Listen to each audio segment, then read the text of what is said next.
En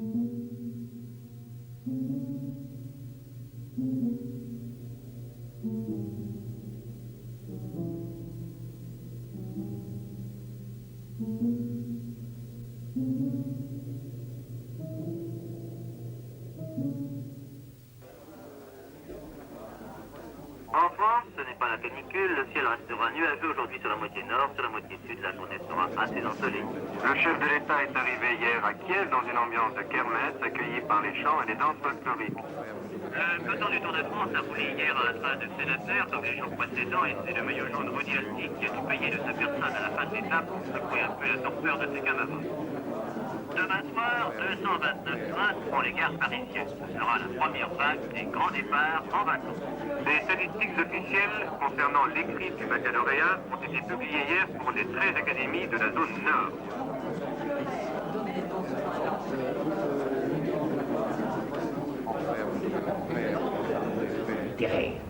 Eh bien, c'est ce problème de l'universalité de toutes les questions du langage, qui touche à la fois le mathématicien, le critique littéraire, le sociologue pour la compréhension des classes sociales ou des cultures, le psychanalyste pour la compréhension même du fond de notre langage et le biologiste lui-même pour l'histoire de l'information génétique.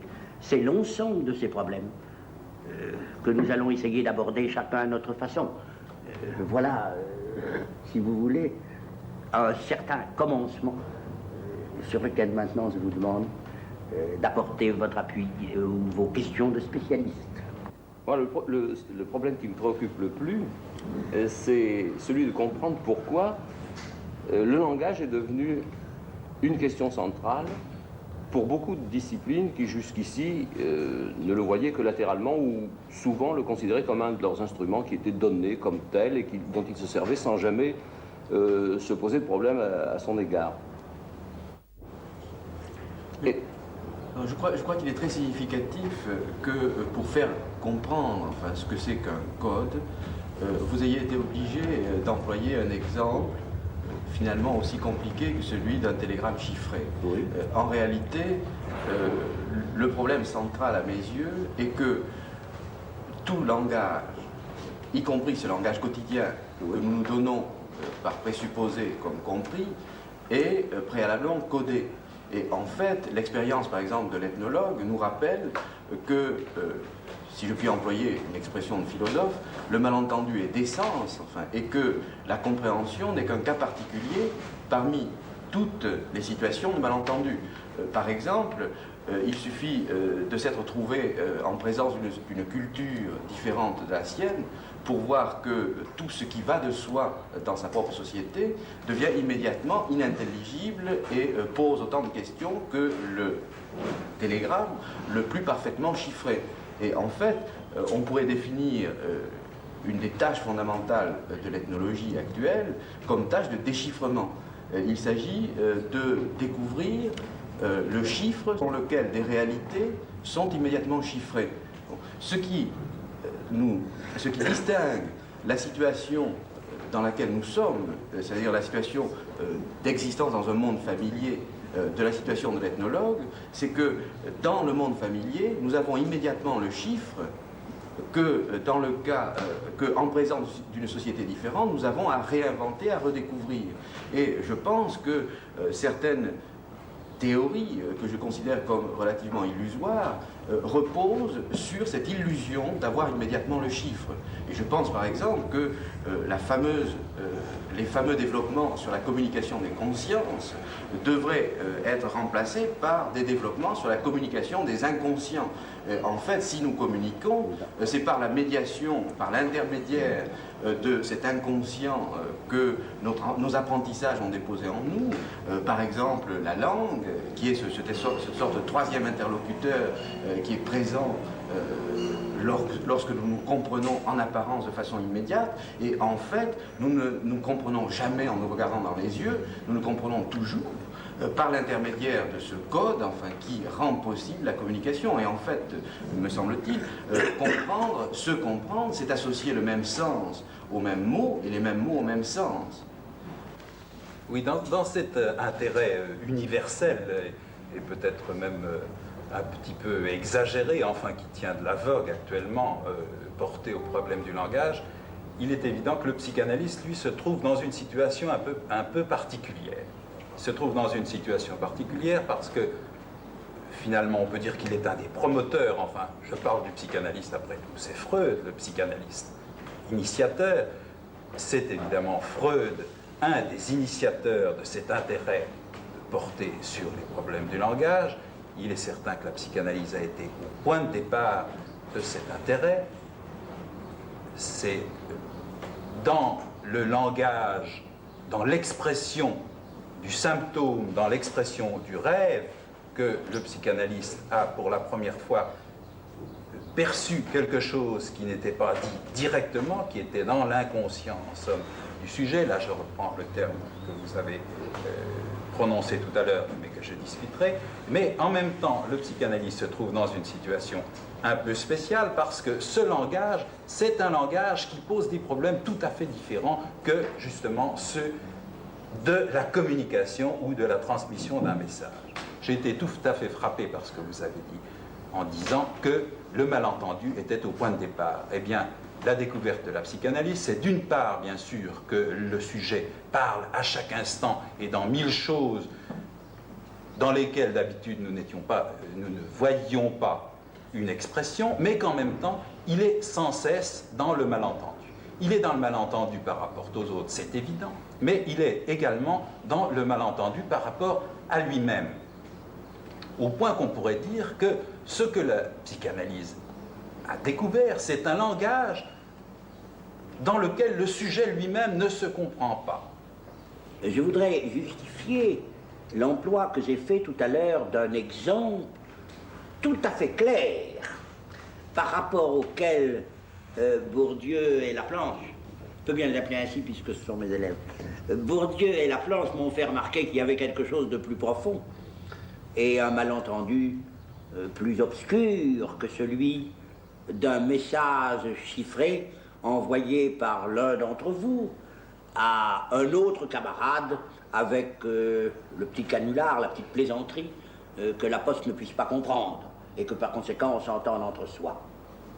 Je voudrais m'expliquer là-dessus en distinguant ce qui est parfaitement entendu, ce qui est sous-entendu et ce qui est, comment faut-il dire, malentendu, complètement inentendu. N'est-ce pas? Il y a là trois choses différentes. Premièrement, le code, la construction mathématique d'un langage artificiel. C'est aussi important dans le problème du langage que la construction de corps chimiques qu'on ne trouve pas sur la Terre. Ça donne une sorte d'exemple, de modèle fondamental de ce que c'est qu'un code. Les mathématiciens ou les logiciens fabriquent des langues artificielles. Ils fabriquent une langue artificielle à partir de certaines expressions, de certains éléments d'expression. Ils combinent ces éléments et déclarent que dans tel cas c'est un non-sens, c'est-à-dire ça forme une expression bien formée ou une expression mal formée. À partir des expressions bien formées ou mal formées, il y a des expressions qui sont vraies, qui sont des thèses, et des expressions qui sont fausses, qui ne sont pas des thèses. À partir de cette construction, qui suppose bien entendu un codage au départ, et un décodage au retour, pour pouvoir l'appliquer à quelque chose de concret, il y a une construction. Laquelle construction est certainement très artificielle, mais très importante pour que nous puissions comprendre qu'il est impossible, avec les langues humaines, de reconstituer intégralement le code comme on le fait pour une langue artificielle. Non seulement c'est impossible pour les langues humaines, et pour le rapport de ces langues entre elles, qui est le problème de la traduction, mais c'est encore impossible à l'intérieur d'une même langue pour des milieux de culture différents, comme Bourdieu l'a montré en ce qui concerne des classes sociales et en ce qui concerne un enseignement. Il y a le malentendu, il est presque permanent. Mais il y a aussi dans les langues humaines quelque chose qu'il n'y a pas dans les langues artificielles ou dans les codages, il y a le sous-entendu. Si je vous dis « donnez-le-moi », parce que vous avez dans la main un crayon ou une plume. Donnez-le-moi, ça pourrait être n'importe quoi. Il y a quelque chose de sous-entendu par rapport à l'expression signifiée, mais c'est sous-entendu d'une manière consciente. Tandis que dans bien des cas, il y a un malentendu qui tient à ce que je ne m'entends pas moi-même. Et à ce qu'en quelque sorte, il y a une structure originale ou originaire qui m'échappe à moi-même et sur laquelle Freud a attiré notre attention, comme vous l'avez dit tout à l'heure. Il me semble que par cette distinction, nous pouvons déjà apercevoir l'espèce construction d'une langue avec expression bien formée, l'espèce du sous-entendu qui se trouve dans toutes les langues humaines, toutes les marges qu'il y a dans un texte, et le malentendu qui nous entraîne vers l'inconscient, par lequel nous ne nous comprenons pas mieux nous-mêmes que la nature ne se comprend quand elle fabrique des espèces héréditaires. Je ne sais pas comment un autre linguiste que moi réagirait à tout ce qu'il entend ici, mais moi je suis positivement effrayé de toutes les questions que vous posez à la linguistique sans que nous nous demandions d'abord si elle est compétente pour les résoudre. Par exemple, depuis Saussure au moins, nous nous méfions extrêmement de croire que quand nous décrivons des systèmes de signes, les règles que nous trouvons puissent fonctionner pour des systèmes d'indices, et ce que M. Bourdieu cherche dans les cultures qu'il étudie et chez les peuples dont il analyse les cultures, c'est, me semble-t-il, des systèmes d'indices, et ce n'est pas sûr que la linguistique toute cuite, disons, puisse être transportée sur la table sociologique. Et pour vous, monsieur Laplanche, le problème c'est celui-ci, vous traitez le langage comme une masse dans laquelle, exactement comme tout autre médecin, vous cherchez des symptômes. Est-ce que la linguistique qui dit ce qu'elle dit et croit ce qu'elle et dit ce qu'elle croit avoir découvert dans des systèmes de signes, est-ce qu'elle peut être transportée ici et maintenant dans l'analyse des psychanalystes? Je n'en suis pas sûr. J'ai vu d'ailleurs avec plaisir que vous faisiez des réserves sur l'utilisation de la linguistique dans ces domaines. Quand nous parlons, ou quand je parlais moi de l'histoire brusque, de l'explosion brusque d'intérêt de toutes sortes de sciences pour la linguistique, je pensais justement que cette histoire mérite d'être analysée, qu'on trouverait peut-être à justifier assez largement le mot que vous employez, qui était le mot vogue ou le mot mode. Il y a une vogue linguistique, une mode linguistique. C'est un problème d'histoire. Cette histoire n'est pas faite. Ce que je peux vous dire à ce propos, ce ne sera que des impressions de linguistes. Ce n'est pas nouveau. C'est une chose très importante pour nous. Nous pourrions avoir le sentiment que, après tout, nous sommes à une époque extraordinaire, que brusquement on découvre l'intérêt d'une science et que toutes les sciences se mettent à emprunter à la linguistique. Mais dans l'histoire de la linguistique elle-même, nous voyons par exemple, à la fin du XVIIIe, les gens qui s'intéressent aux langues empruntaient à une science dont les modèles ont l'air de fonctionner. C'est la paléontologie, le comparatisme. À ce moment-là, le comparatisme ne naît pas comme un coup de tonnerre dans le ciel serein chez les linguistes. L'idée de comparer les langues les unes aux autres. L'homme dont ils parlent toujours, et quand ils n'en parlent pas, l'homme qu'ils ont dans la tête, c'est Cuvier. Essayez de voir si on ne pourra pas retrouver la préhistoire des langues, il n'emploie pas encore le mot, exactement par les mêmes genres de comparaisons grâce auxquels Cuvier a ressuscité des animaux préhistoriques. Puis, à une autre époque, une autre science apparaît au premier plan. Ces modèles, comme nous dirions aujourd'hui, fonctionnent, donnent des explications remarquables. C'est les sciences naturelles. À ce moment-là, tous les linguistes se précipitent sur la langue qui fournit des modèles, et on explique la langue par l'organisme naturel. Le mot organismus règne dans toute la linguistique allemande nouvelle, dans tout le comparatisme allemand, jusqu'au moment où on s'aperçoit vers 1875 que on s'est embarqué sur une fausse piste. Puis c'est la psychologie qui devient la science vedette, et à ce moment-là, tous les linguistes se précipitent vers l'explication psychologique. Aujourd'hui, la linguistique bénéficie à son tour de ce rôle de science vedette. Il se peut que le bilan qu'on doive en faire ressemble un peu à celui peut-être qu'on a fait de l'emprunt précipité des concepts biologiques au XIXe siècle pour résoudre des problèmes linguistiques, puis l'emploi précipité qu'on a fait vers la fin du XIXe aussi à la psychologie pour résoudre des problèmes linguistiques. C'est en cela que je vois une part de mode, une part de vogue, qui n'est pas bienfaisante pour nous, parce que nous aimerions mieux qu'on étudie solidement et profondément la linguistique et qu'on délimite bien les zones où elle s'applique. Je voudrais tout de suite rassurer le linguiste. Enfin, je pense que l'ethnologie, et surtout l'ethnologie de la vie quotidienne, fait un abus considérable de l'analogie linguistique, qui n'est souvent qu'une métaphore, parfois poétique.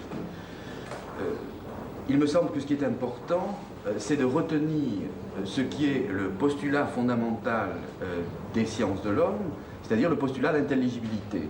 Et en fait, ce que l'ethnologue ou le sociologue retiennent, c'est qu'ils doivent postuler qu'il y a du sens dans ce qu'ils ont à comprendre pour se donner une chance de le comprendre. Bon, et ils doivent postuler que le matériel dont ils traitent est chiffré pour se donner comme fin d'en chercher le chiffre. C'est tout. Et l'ethnologue ou le sociologue ne se donne pas plus. Et je pense que le fait central est que nous observons des malentendus sur le code, plus exactement des malentendus qui tiennent au fait que les gens qui croient s'entendre utilisent pour s'entendre des codes différents.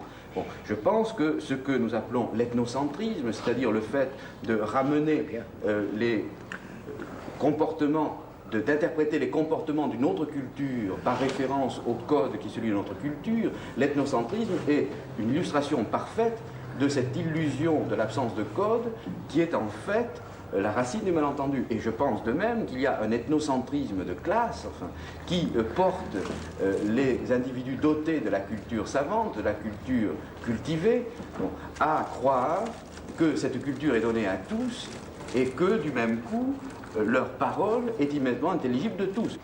Voilà, alors écoutez, je voudrais quand même me justifier, puisque je suis hélas le spécialiste des généralités comme philosophe. Pourquoi est-ce que j'abuse de ce mot langage?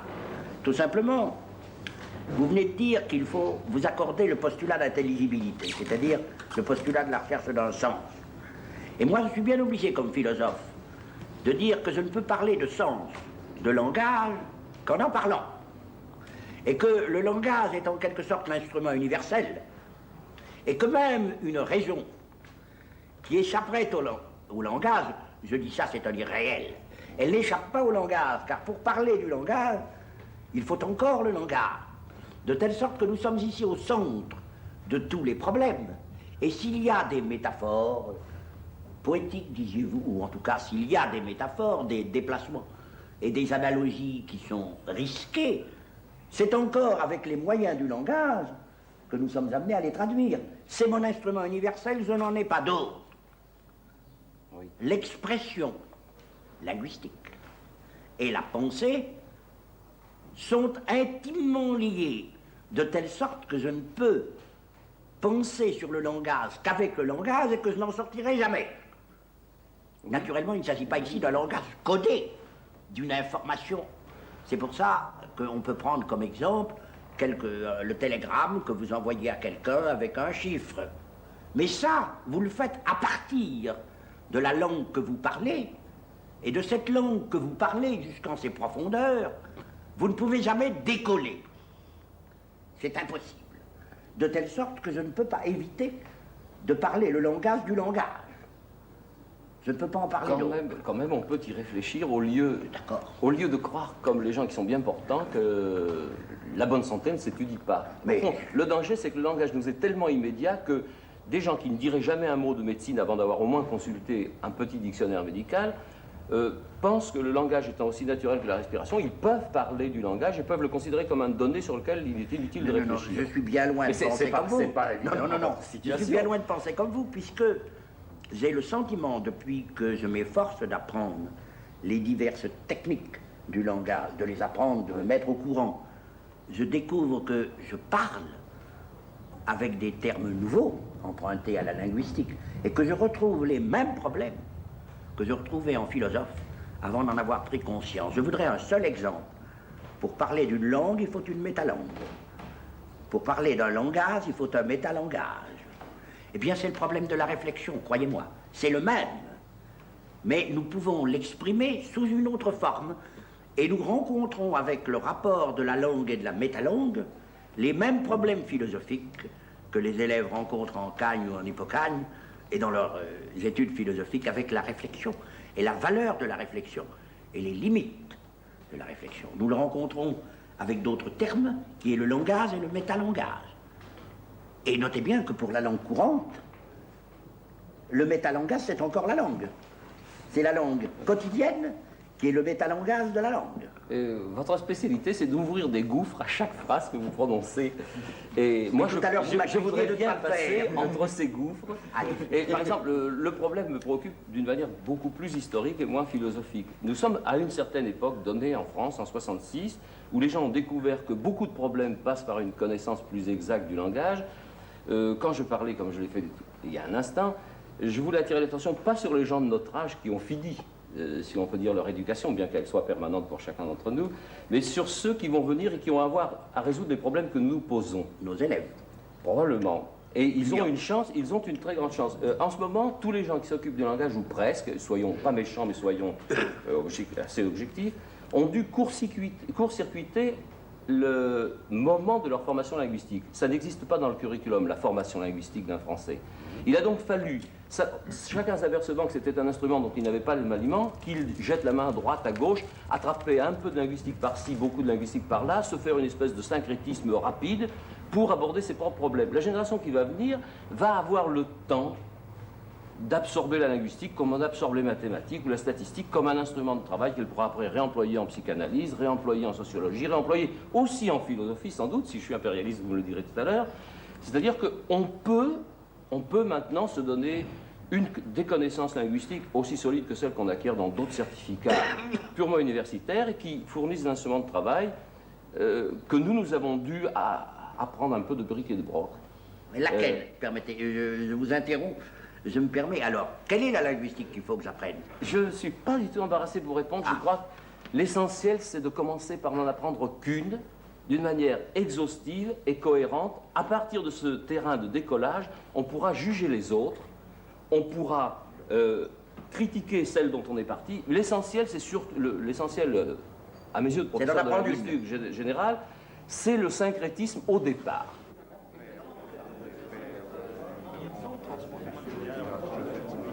Nous venons d'écouter un dialogue entre des spécialistes sur le thème du langage et nous avons relevé 2 points de difficulté du strict point de vue du vocabulaire. Tout d'abord, la différence qui existe entre le système de signes et le système d'indices. Et ensuite, la question qui se pose à propos du terme métalangage. Tout d'abord, pour le système de signes, c'est un système conventionnel qui repose donc sur des accords tacites. C'est ainsi que si un Allemand est dans une discussion avec quelques Français, s'il ne connaît pas bien entendu la langue française, il ne comprendra pas. Voilà ce que signifie un système de signes. Et le système d'indices, par contre, fait partie d'une totalité, d'un ensemble. Il ne peut pas être compris tout seul.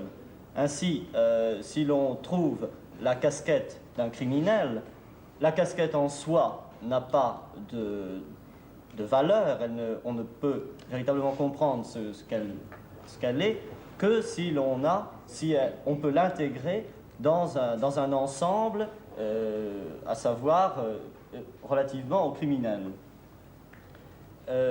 À propos du second point de difficulté, le métalangage, c'est un langage sur le langage. Ainsi, la grammaire, tout simplement, est un métalangage, puisque dans ses analyses syntaxiques, elle réfléchit sur le langage. Le métalangage est un langage réflexif. Je crois que ces 2 points de vocabulaire sont élucidés. Alors donc, à présent, je crois qu'on peut se poser les problèmes décisifs. On peut se demander quels sont les problèmes décisifs qui ont été posés par cette discussion. Il m'a semblé que les problèmes décisifs, c'était précisément que le langage qui est fait pour l'expression, c'est-à-dire pour l'explicitation, est toujours une part énorme d'implicite, qu'il y a toujours dans le langage des sous-entendus et des malentendus. Il me semble que le problème de la discussion, c'est plutôt le fait que nous avons tous l'illusion d'une absence de code. Nous abusons sur les moyens de communication, finalement. À l'origine de toute communication, il y a un code et nous méconnaissons. Alors vis-à-vis d'autrui, cela entraîne justement ces malentendus, ces sous-entendus, avec diverses nuances. C'est un fait, le code est, en tant que système de signes, il est artificiel, il est conventionnel, mais le plus important, c'est le fait d'abord qu'on ne se rende pas compte de son existence. On a l'impression même qu'il n'existe pas. Quand on parle à quelqu'un, on croit que que toute communication est consciente, qu'on dit exactement ce qu'on voulait dire, alors que finalement on parle, mais on peut interpréter notre langage de façon différente. Et ce n'est pas tout à fait nous qui parlons dans ce que nous disons. C'est-à-dire qu'on prend le langage pour une cause alors qu'elle n'est qu'une conséquence d'actes acquis précédemment. Et le code est une expérience personnelle, enfin chaque mot est le fruit d'une expérience personnelle, enfin le contenu qu'on donne à chaque mot, c'est le fruit d'une expérience personnelle. Donc même si chacun avait une connaissance réflexive du code, il ne pourrait pas non plus y avoir de communication parce que même dans les signes du code, chacun met un contenu différent. Eh bien, un nouveau problème qui se soulève maintenant, c'est à propos de la phrase « La compréhension est un cas particulier du malentendu », sur lequel nous allons essayer d'apporter quelques explications. Surtout demander des explications. Surtout demander des explications. Enfin, c'est-à-dire que le problème, c'est que le malentendu soit essentiel, finalement. Oui, c'est originaire. Et que ce soit la compréhension que ça contingente, en fait. Finalement, ça se montre, par exemple, quand on veut traduire une langue, on se rend bien compte qu'une traduction n'est jamais exactement le mot qui colle avec le mot de l'autre langue. Mais je comprends pas bien comment on peut dire que la compréhension soit vraiment un cas particulier du malentendu, parce que quand même, quand on parle avec quelqu'un, même si on est français et qu'on parle anglais, on arrive à se faire comprendre en anglais, enfin. La compréhension est quand même plus fréquente que le contraire. En somme, le point où il y aurait véritable compréhension serait dans une intuition, et non plus, cette fois-ci, dans un langage explicite. Oui, mais la pensée, ça se trouve toujours au niveau du langage. On peut se demander aussi quelle est l'extension du mot langage. Parce qu'on voyait, quand les professeurs parlaient entre eux, chacun, il voulait délimiter d'une certaine façon le langage, et on peut vraiment se demander où est le domaine du langage, quelles sont ses limites. Il me semble que vous voyez trois questions. Je passe le vocabulaire, monsieur, vous avez très bien éclairé. Mais je crois que vous voyez trois questions. L'une, mademoiselle, c'est la première. Vous avez parlé de l'incompréhension, mais du point de vue pur et simple, non pas de l'incompréhension, de cette sorte d'incompréhension qui viendrait d'un primat du silence ou de l'intuition ineffable, mais l'incompréhension qui vient simplement du fait que nous ignorons que nous utilisons un code. Ça, je crois que c'est le premier point, mademoiselle. Puis, il y en a deux autres qui vont ensemble. Il me semble que vous êtes un petit peu tourmenté, est-ce que je me trompe? Tourmenté ou au contraire satisfait par l'idée que il y a une sorte, si vous voulez, de condamnation du silence, de l'ineffable. Certains, enfin je ne sais pas si vous êtes satisfait ou mécontent, mais il me semble que ça tourne autour de ça. Autrement dit, autour de l'idée de la communication entre personnes. C'est bien ça? Le problème tourne autour, dans votre discussion, sur la question de la communication entre personnes. Et enfin, la troisième question, c'est ce que vous venez de dire, mademoiselle, je crois, c'est l'idée de l'extension du langage et cette sorte d'extension condamnée, vous semble-t-il, à la fois par le professeur Moulin et par le professeur Bourdieu. C'est à peu près ça? Il me semble que ce sont ces trois questions, peut-être, que vous voudrez faire poser tout à l'heure, ou enfin, sur lesquelles vous voudriez peut-être... Faire des éclaircissements. Des éclaircissements. Oui. Dans la série animée par Madame Dina Dreyfus, inspectrice de l'Académie de Paris, assistée par Alain Badiou, Marie-Hélène Lavallard, Camille Pernaut, Pierre Trottignon, c'était la première émission sur le langage. Prise de vue à l'American Center for Students and Artists à Paris. Images Georges Meunier et Daniel Sarade, son Georges Dadoun, script Marie-Vonne Blais, montage Josette Jourdan, assistant réalisateur Jean-Jacques Chacmindès, réalisation Jean Fléchet.